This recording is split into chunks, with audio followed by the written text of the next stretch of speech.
Senhor presidente, as pessoas que acompanham aqui nas galerias, as pessoas que acompanham pelas redes sociais e pela TV da Assembleia Legislativa. A nós da oposição, daqueles que têm um pensamento diferente dos neoliberais que estão hoje à frente do Estado de São Paulo, de forma circunstancial, porque já se provou por A mais B que as políticas que vêm sendo implementadas à frente do nosso Estado são contra o Brasil e contra o povo brasileiro, sobretudo contra quem trabalha, e a história e a luta do povo vai fazer com que essas pessoas sejam retiradas da chefia do nosso Estado. A nós aqui restou a obstrução. Nós estamos em regime de obstrução, porque não existe entendimento nenhum aqui na casa, e nem a busca de entendimento. Uma maioria avassaladora foi construída no último período eleitoral, no último processo eleitoral, que inviabiliza a abertura de processos de investigação, CPIs, que inviabiliza a aprovação de proposituras que venham de encontro aos anseios populares e até da própria ação parlamentar. Eu quero fazer aqui uma denúncia e até um apelo, até porque o funcionamento da atividade parlamentar é o mínimo que se espera de uma casa legislativa.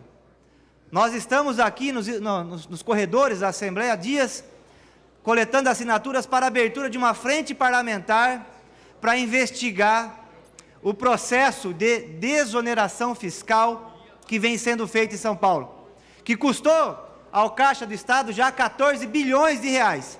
Essa é a previsão para esse ano. E só conseguimos 11 assinaturas para abrir essa frente parlamentar.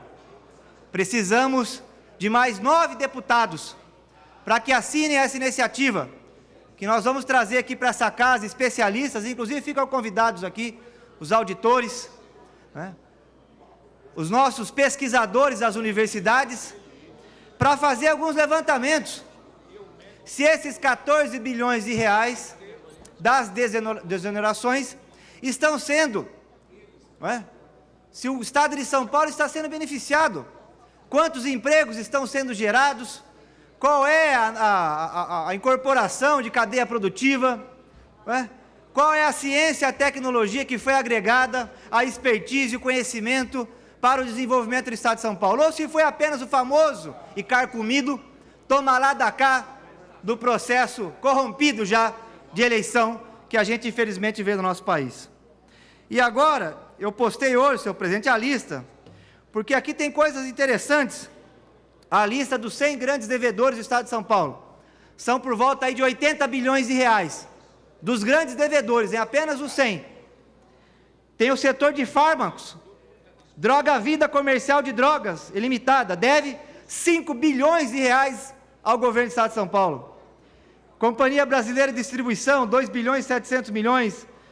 Empresas na área de petróleo, 1 bilhão e 900 milhões. A Telefônica, olha só a Telefônica aqui, que presta um serviço fantástico, é campeã de denúncias do PROCON, cobra um serviço que é um horror, inclusive cobra um home aqui ainda no Brasil. Esse é um serviço que só tem custo no processo de implantação, como aconteceu na Europa. Depois de alguns anos isso se dilui, e nós pagamos esse absurdo no Brasil, e um dos serviços mais caros do mundo é o serviço de telefonia, sobretudo na área de telefonia celular no Brasil. Olha quanto que ela deve aqui, 1 bilhão e 700 milhões, a TIM, essa mesmo, que faz propaganda exaustiva na televisão, 1 bilhão e 600 milhões de reais. E tem setor de frigorífico, tem muitas cadeias aqui, de comércio e cadeias produtivas, que receberam isenção fiscal e que não pagam seus tributos. Portanto, nós precisamos aprofundar a investigação, e não é pouca coisa. Eu faço aqui o apelo a essa casa, aos deputados, apenas 11 abnegados, nacionalistas, até o momento dessa casa, assinaram esse pedido. E eu faço aqui quase que uma súplica pública, para que mais deputados assinem, porque é para ontem o processo de investigação, que muitos aqui eu sei que estão na galeria, inclusive, já estão debruçando sobre esse tema há anos, porque nós estamos dando desoneração e não tem nada sendo retribuído ao Estado de São Paulo, em matéria de plantas industriais, em geração de emprego ou ciência e tecnologia. E aí, senhor presidente, faço um comentário nesses últimos 5 minutos que me restam. sob a presença, hoje pela manhã, do ilustre governador de São Paulo, governador Geraldo Alckmin, em Nova York. O governador de São Paulo foi para Nova York para dar uma palestra para investidores. Ponho aspas nos investidores. Segundo o jornal Folha de São Paulo, que não esconde de ninguém sua predileção política, o governador Geraldo Alckmin falou para investidores. Quando você lê a matéria, você imagina o quê, deputada Ana do Carmo?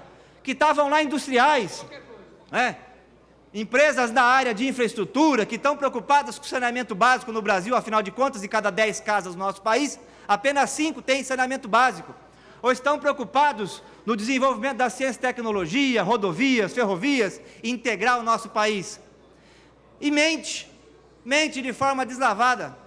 Não tinham investidores na palestra do governador Geraldo Alckmin, aliás, não tinha quase nenhum norte-americano, lá só tinha brasileiro. O que tinha lá é gente que empresta dinheiro para o governo. É o famoso e tão combatido pela Igreja Católica, hoje conhecido, o famoso agiota, que pratica a usura.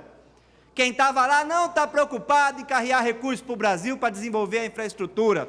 Está preocupado em saber se o governador Geraldo Alckmin, que é um possível candidato, vai ajoelhar perante o altar do mercado financeiro internacional.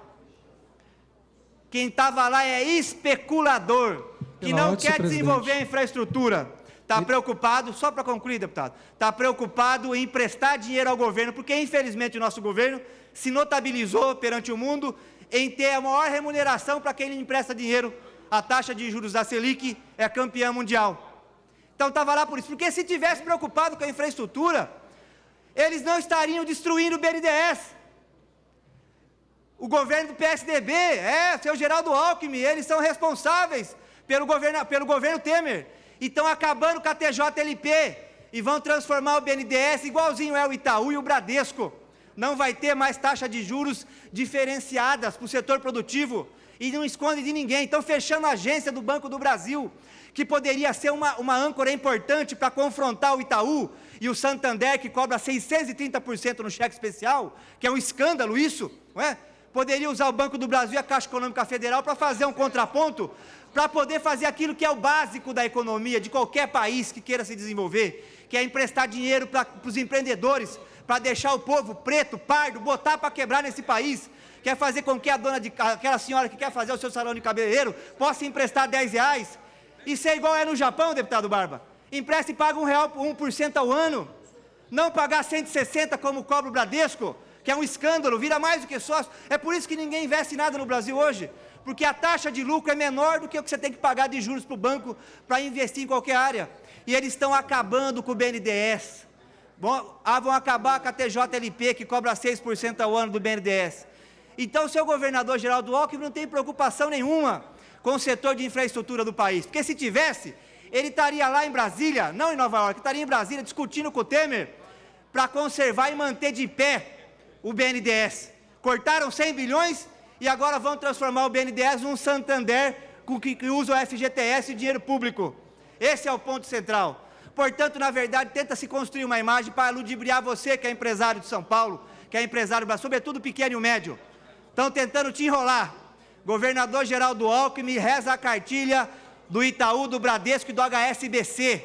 Não estava falando para investidor, estava falando para um bando de agiotas que estão lá nos Estados Unidos, que infelizmente são brasileiros, que estão lá preocupados se o governo vai pagar o seu prolabore da taxa de juros estratosférica que nós temos aqui. Porque se tivesse preocupação, ia fazer como os bancos comunitários alemães, que utilizam o fundo de pensão. O fundo de pensão lá não é igual ao nosso aqui, o nosso SPPrev não, viu, presidente? Que pega o dinheiro e empresta para o governo, que é um escândalo isso. Na Alemanha, fundo de pensão é obrigatório, é obrigado a emprestar o dinheiro para a iniciativa privada, é obrigado a emprestar para a prefeitura fazer saneamento, para investir em transporte, é obrigado a emprestar para o salão de cabeleireiro, para a planta industrial, ou como tem nos Estados Unidos.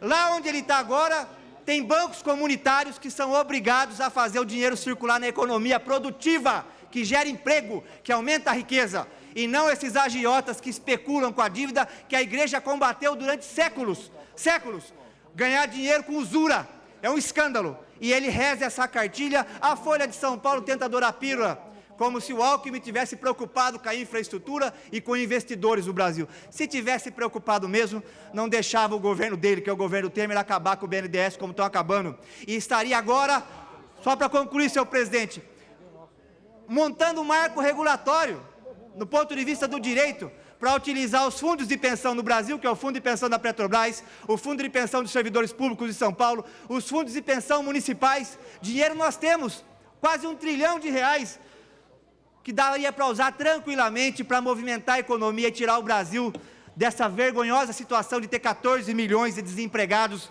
nesse momento. Então fica aqui registrado que não engana ninguém. Não engana ninguém. Essa é a manchete da Folha de São Paulo. Não se deixe enganar, pequeno industrial, pequeno comerciante, empreendedor do estado de São Paulo. Não estava falando para investidores preocupados com a infraestrutura do nosso país, estava falando para agiotas, pessoas que vivem da usura de emprestar dinheiro e ver dinheiro gerar dinheiro, não dinheiro gerar riqueza. Muito obrigado, senhor presidente.